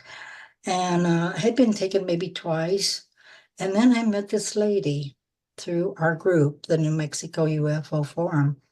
I had met her, I met her there, and then with the group I had at this restaurant, I invited her and her husband to come and talk. Well, over time, we got to meet each other. We know each other. She is like the top person who knows all about the Pontees. She's had experiences. Pontees go to her house and get in her car pretending to drive the car. They go, they're all over her. I mean, there's a lot of love, affection there. And she sees them often, very often, many times a week. And she goes over there. She's learned a lot about them. Well, anyway, I started talking to her about them. And she knew who I was talking about right away, where I was. So again, new teaching, new learning coming from her. We've developed a friendship. And so one time I was talking to her about this one particular gray, and I said, I really think he's one of my hybrid sons because he has brown eyes. And she's an artist, and she has drawn many, many pictures of the Pontees, women of the female Pontees. And she's talked about these two Pontees, one particular female Pontee who is so funny. She loves hats, she loves jewelry, and she wears them. And just the way sometimes she can be so funny. So anyway, she drew me a picture. She started drawing this picture and she sent it to me on the computer. And she just wanted to see if she was correct. And I said, yes, that's Yart. And then she said, okay, I'm gonna finish him up. She never knew, I had never told her anything about butterflies. And she sends me back the original, and she's got a butterfly on Yart's nose. Yart sends me butterflies in the wintertime. If I am outdoors in the winter, I always have a butterfly flying around my head. Isn't that something? I haven't seen him lately, but when he's put on assignment and he comes in one of the small spaceships, I have a flat roof home. I have a large skylight in the bathroom. And my bathroom, the light, it's a very sharp green and blue light that comes through, and it reflects on the outside of the balcony. And a couple times he has come through, and he's come down through the skylight. And I don't think he took me anyplace. I think we just had a conversation there, and then he goes. He goes back up through the skylight. I see him go up. And he's done that twice.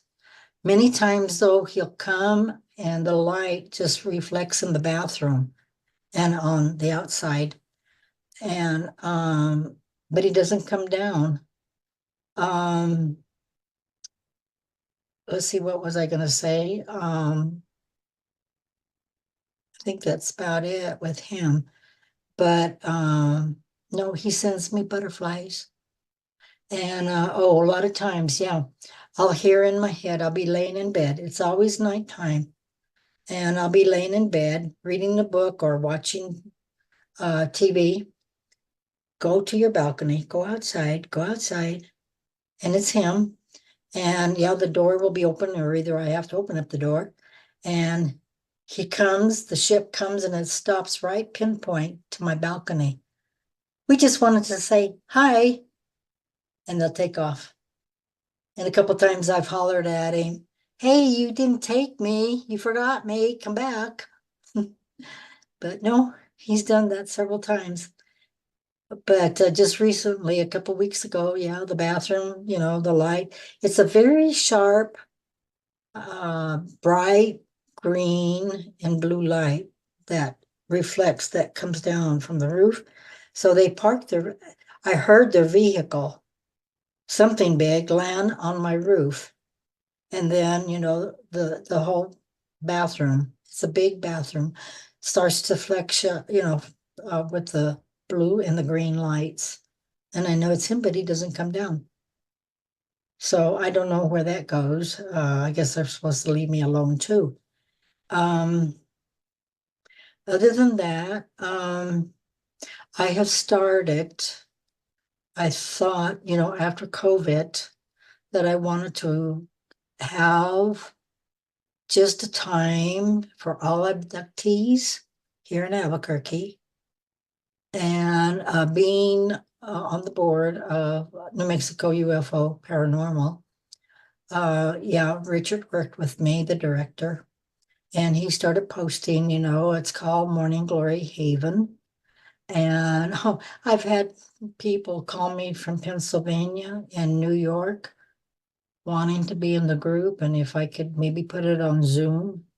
But to make sure they're abductees, um, I have with who taught me and showed me was Budd Hopkins and John Mack, um, to develop a form and a question form to make sure that they are the true abductees, not a wannabe, or they are true abductees. So I give everybody this form to fill out now, and they do. And yes, I do have a group. We meet once a month here in my home.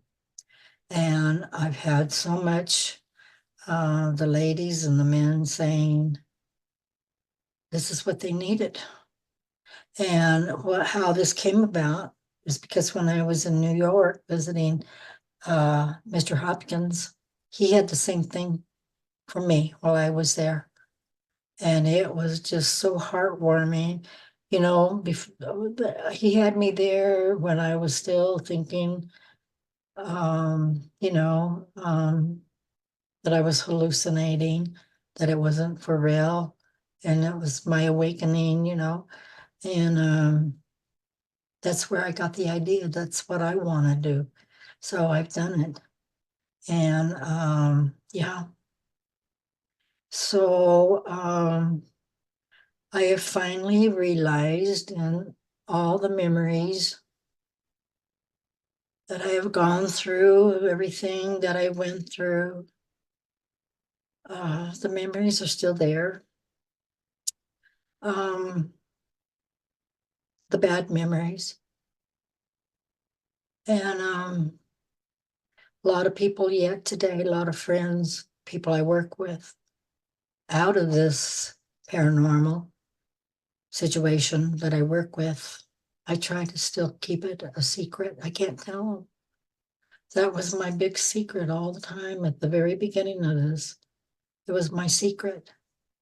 And only just a very few knew. And those who knew were very supportive. They were there for me. And then as time grew, my knowledge grew.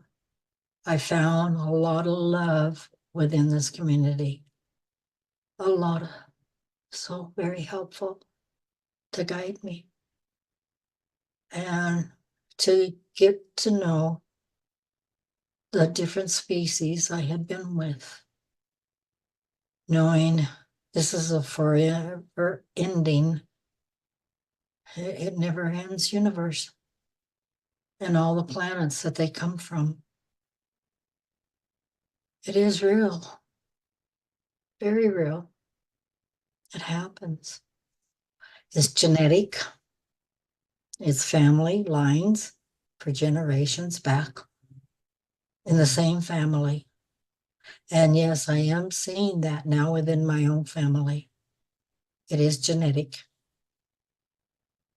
I've learned so much. I've learned so very much. And I've been on so many radio programs, conferences, book signings. I wrote 2 books, trying to get a 3rd book out. And that 3rd book is so hard for me to write. But hopefully it'll get out. Can I ask you a few questions? Yes. Now, regarding your husband, was the man ever cloned? Was he what? Was he cloned? Was he cloned? Yeah. Um, Evidently, yes, because my belief, I was there when he died, but as they said, they put right after he passed, they did switch, but spiritually, he has come, and I've had that validated. He comes, he talks, and someone who can reach the spirit world. He has, while in front of me, this person doesn't know diddly squat about our lives together, Fred and my life. And she, same words, same everything, the way Fred talks comes out of her mouth. And he has been here. He likes my new home, my new life. He can accept. He says, it's okay that you have a significant other. It's just okay that he understands. He comes here regularly. And I believe it. I believe it.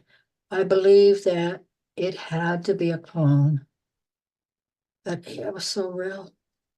I mean, the skin, human skin, the smell of a human being, his smell, had his smell. It was him. I don't know how well, I guess, they can clone a person so perfect, so very perfect. Okay. Regarding an abduction case, I think you shared once that you might have been taken while driving. Yeah. I was coming home. I can't give you the date. There's just, so many memories, so many times. I can't give you the date anymore. It had to be, I think, the early 2000s or in the 1990s, late 1990s. I was 5 o'clock. I was the last one to leave the large office. And so I normally would get on the freeway because I had to drive east to the last highway tramway.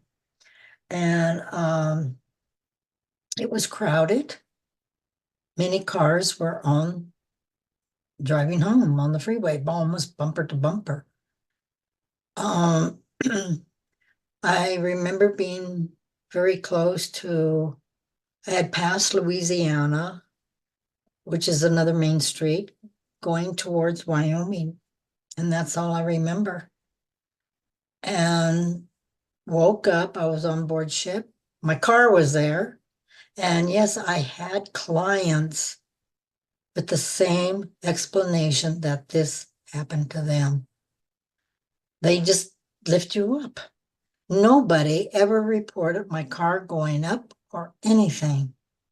I don't know, but a lot of times Fred would beat me home and he would start dinner. And 7 o'clock, I found myself driving in the right direction on tramway. I didn't know what time it was. Got home and Fred and the kids, where in the world have you been? He said, well, I've been driving home. And they said, you know what time it is? And I look at the clock and it's after 7 that I got home through hypnosis. Yeah, they took me up. And I think it was the time that they had this spinning wheel, large wheel. It's like, and it's cut into like pie shapes that they put human beings on. And I remember spinning really fast. Anyway, what I was told afterwards, well, you get real sick, okay? Because you're still awake. They injected you with something.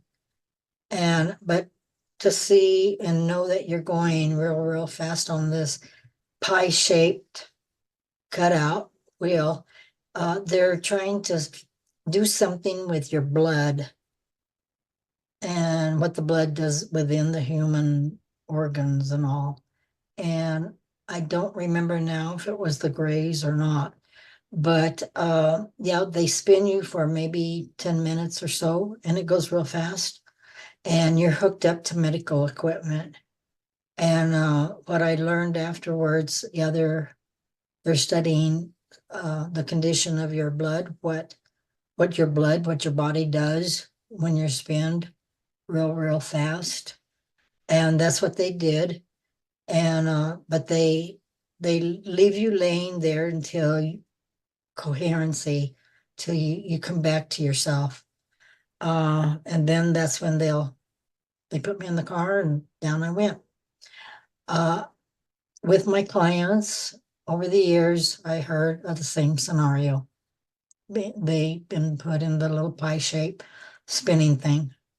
One man thought he passed, and it took a time for him to come back. But he came back, because he's sitting there in my chair, having hypnotherapy, hypnosis. I studied hypnosis and with a professor here at the university, but then was guided by Budd and John Mack. And John Mack at the time had a group called the Peer Group. And that was a hypnotherapist working with alien abductees or within this paranormal.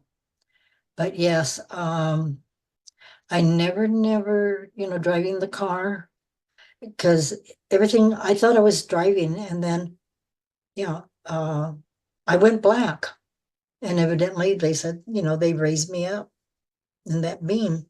And it was like almost 5:30 that I was in that area. And I saw no articles, no nothing. Anybody saying they saw a car go up. So I don't know. I don't know how they do that. But yes, I don't know. How about your daughter? Yeah, does she remember these experiences? She did up until a point.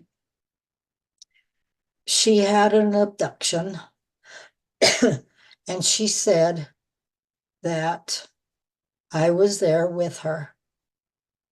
And all I think what happened is that the Greys got a hold of her. And not the Greys, the Reptilians got a hold of her. She came downstairs the next morning and she said, "Do you remember our abduction last night?" And I said, "What?" And I knew I hadn't been taken. And she said, "You were there, Mom. Don't you remember what happened to me?" And I said, "No, what happened?" And she said, "I'm not going to tell you. You think about it today." She got so upset. And she, as of today, never has told me. She got so mad at me because I couldn't remember, because she said I was there with her. After that abduction, she quit talking to me about any abductions. I don't know if she's still having abductions today or not. Her spouse, who is female, well, ever so often make a mention. And maybe she's kind of telling me that maybe, yeah, my daughter had been taken. So evidently, I don't know. But from that point on, she quit talking to me about any abductions. And when I would have one, just to kind of ease it up to see if she'd talk to me, uh-uh, she avoided it. She wouldn't talk to me at all. I never saw her again after that. I never saw her anymore. Not unless they took her on different nights. I don't know. But I hope she's doing okay. I tried talking to her about it, but she won't listen. She just turns away and walks away. She will not talk about any abductions anymore. And at times I do worry. Um, I am concerned. I've tried, easing my way into a conversation, but no, she won't. So I don't know. From that last time, I don't know. Sorry this had to happen to you. Yeah. To let's talk about your book or Uh-huh. books, really. Now they're available on Amazon and Barnes and Noble, I believe. Yeah, I believe still with Barnes and Noble. Yeah, it should be with Barnes and Noble. They can order it from me. But yeah, through email, Damom, DAMOM 15165 at AOL.com. But I need to have the book paid for before I do send it, okay?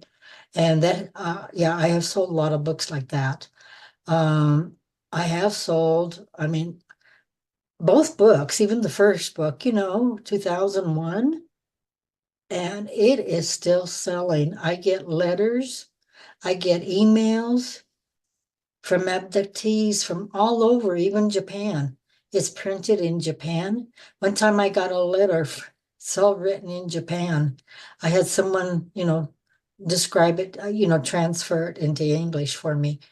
And that person was just so very grateful um, for me getting my story out like that. I mean, the book originally would be very, very huge because of all the abductions. And one time when on the first few months, first years, 2 years, 3 years, my husband had me record, in a tape recorder right after an abduction. And it was really full. Came home one day and where I had him hidden was gone. We never found him. We never found him. And Budd Hopkins said, well, I was right at the point when the military was starting to take over, with abductions with me, that they probably took him. They're the ones that took him. So I lost there, I started writing. My husband had me started rewriting what, from memory. And yeah, it just kind of really grew. And I said, I can't put all this in a book. It's just too much. So I just took, the high or a lot of the, incidents of abductions and put in the book. And the same with the government, with the second book. And I was on the second book, had to do more so, with the government abductions and who they were. I took it and for a while, I was going to regret in naming my abductors who were really taking me, who I mentioned earlier. Um, I had a very scary time one time after that book came out with Ralph Nader. And it was confirmed that because two of his bodyguards appeared to be the same men that would come and tackle me in my bed, do something with Fred with the white cloth. They were dressed in camouflage. and they looked exactly like his bodyguards. And they chased after me. I had to run. He came here to the university and for his spiel talking about, what he was involved in. And I told Christine, Bud's um, assistant, that he was coming. And we started talking about it. And I said, I think I'll go. So, and Fred knew, he couldn't come with me.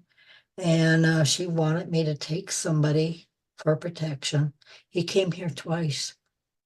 And the second time it was the most scariest because those two men ran after me after his session was finished.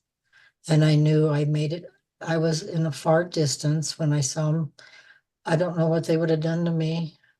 But I made it to the car and I locked myself in right away and started up the car. And I said, if I hit him, that's all right.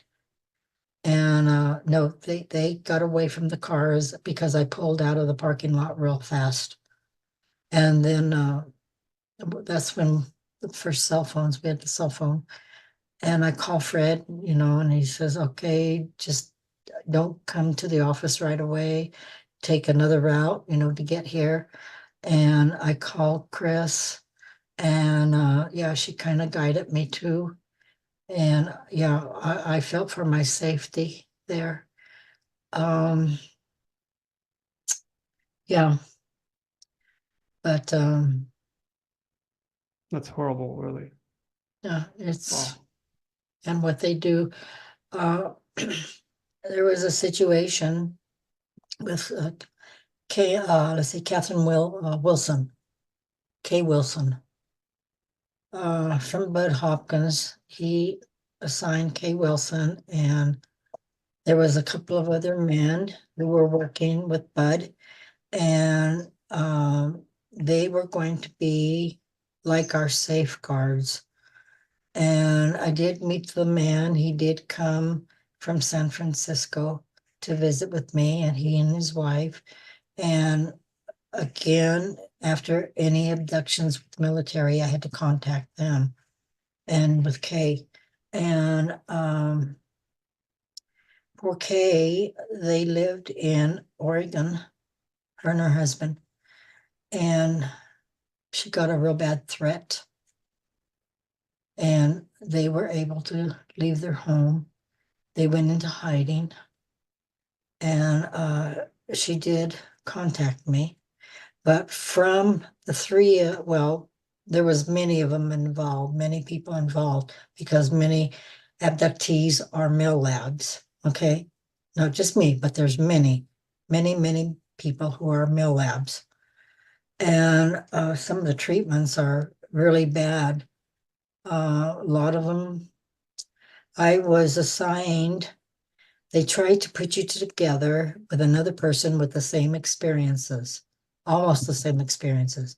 And you're supposed to grow close to this person. And after any military abductions, you contact each other for support, for help. You get to know this person inside and out. Well, she decided my contact came from Georgia. And we became very close, like sisters. We would talk often, a lot of, 2 or 3 times a week. We were on the phone with one another because of the happenings, the experiences, the abductions. And she decided there was a MUFON group where they lived in Georgia. And she said, Gloria, I'm so sick of it. I've got, I'm going to start talking. And I forewarned her what happened to me. She knew what happened to me. And we try to keep each other safe. But she wouldn't listen.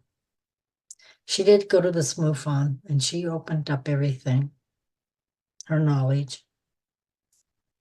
One night, they had a farm, so they had a lot of acreage. They heard a helicopter. They saw the light come down.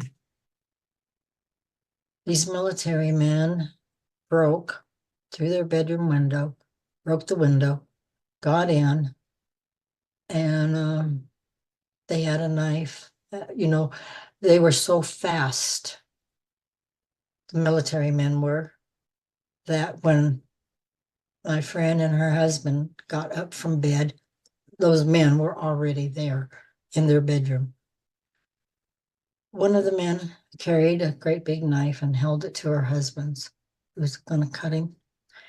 And they said, "You've been talking. We know you've been talking." And they gave the whole situation to her.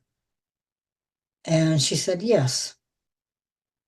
And I guess the knife started going a little bit deeper, and she saw. And she said, "I won't talk anymore. I won't talk anymore. Please don't kill my husband. Please don't kill him."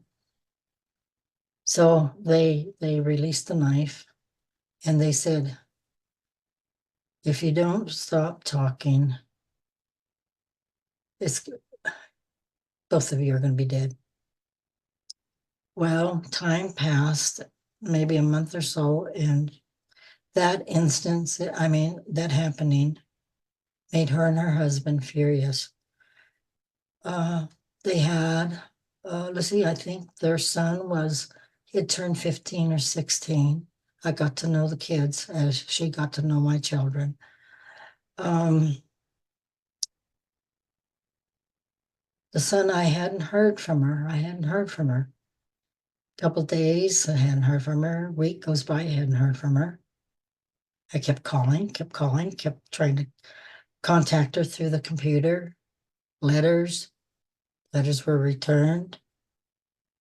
I finally, about a month later, her son calls me, and he was in Colorado with a relative, he and his sister. And he's told me that she went back to talking at MoveOn and other places on the radio, what have you. He said that night, my sister and I was driving, so I had the keys to the car. I grabbed my sister. We got in the car while they were there, and we took off. And I heard Mom and Dad scream. They were killed. They killed them. They were in the safety of relatives. Nobody ever touched them again at the last phone call that I had with the son. And with the same threat, because people wanted me to go to and talk about my situation on the radio and conferences, book signings, workshops. And I had remembered, because I had been told, you talk, you're going to pay. And I kind of feel the government's the one that took my husband. They're the ones that somehow, not only my husband, but that other man and the lady, because we were talking. And they were going to take a loved one, not me, but a loved one. And the way I feel they took my husband, they're the ones that caused that glioblastoma tumor. And that tumor grows fast. We had a doctor friend, he knew my situation. He and his wife, we became very close. And when my husband, before he was in the hospital, before he passed, and after the diagnosis of what my husband had, the doctor explained to me how fast, not only me, but at the time when family was to be called home, and everybody was there. And one night he came up, the doctor came up, the friend, and he talked to everyone about this tumor and how it grows, cancerous tumor. And, but he said it could be genetic. A lot of my family doesn't know about my situation. At least they probably do, but they never asked me about it. They never talked about it. At least to me, they didn't. Some I knew because they were told and they accept it. And just like my friend in Georgia, her and her husband lost their lives. And that's what I was told. Kay came out of hiding, and then through my contact in San Francisco, he called me. And they confirmed because she was so determined. And she named the generals that used her sexually within our United States government. High top generals who were using her sexually. He tore her up. That's no. So I, yeah, let's yeah, talk about something else. It's so sad that our own people would do this to us. I know. Uh, It's the worst fear. Humans who know hurting other humans, killing other humans. You know, it's did not to be that way. could you talk about like where you are at now as a person? Because you've changed over time really regarding your Yes, view of the Greys. I can laugh now. Um, I'm centered. um, my memories are still there, as I said, but I don't think about them. I've like grown over them, but they're there to help my people who come to Morning Glory Haven or who contacts me for hypnosis. But my teacher, well, it was Boyden, Dr. Boyden. He had a couple of conferences, and during the conferences with hypnotherapists who work in this field, taught us, and it's agreeable, it worked with Budd Hopkins, how we have to let their experiences, what you hear, go. They don't belong to you. You've got to release it. And yes, that's what I was taught, and that's what I do with all my clients. And yes, maybe a couple, especially men. It's awful with men, and to see a man cry during his memories, his hypnotherapy, hypnosis. And I don't let my people go. We stay talking about what came out of their memories. I don't let them go until they can accept and feel good within themselves. They can call me anytime if it still bothers them or if something comes up, which, yeah, some have, and we'll talk. We'll talk. I feel good. Like I said, it took a long time to come to this, to be normal. But yeah, I have that part of me. And it's in my memory banks, but I don't concentrate on it anymore. I can say hi, the ones that come by, the friendly ones, that I accept now. The only ones I can't accept are the reptilians, and to hear stories coming out of a man's mouth, they can't say reptilian right away. And finally it comes out and they're crying. To see a man cry or women cry. But I can console. I've been there. I can talk to them. I can hug, be there for them. And that's what I want to do now. Well, let's finish off the interview. Thanks for doing what you do. Thanks for being an agent of change and having gone through everything that you've talked about today. Well, thank you for at least still continuing what you do. Thank Takes you. a lot of courage. Yes, thank you. Thank you. Thank you for having me on your show. And if I reach that one person, it's helped. Thank you. It's a big show today. So to those watching, hope you enjoyed it. I'm your host, Mr. Great.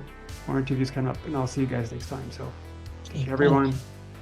Hello, everyone. This is Mr. Great, and thanks for watching today's episode. If you are an abductee, contactee, or experiencer, and you believe that your story could help others, please feel free to contact me through my YouTube channel email. When it comes to experiencers, the ET phenomena, and the future, remember, truth will out.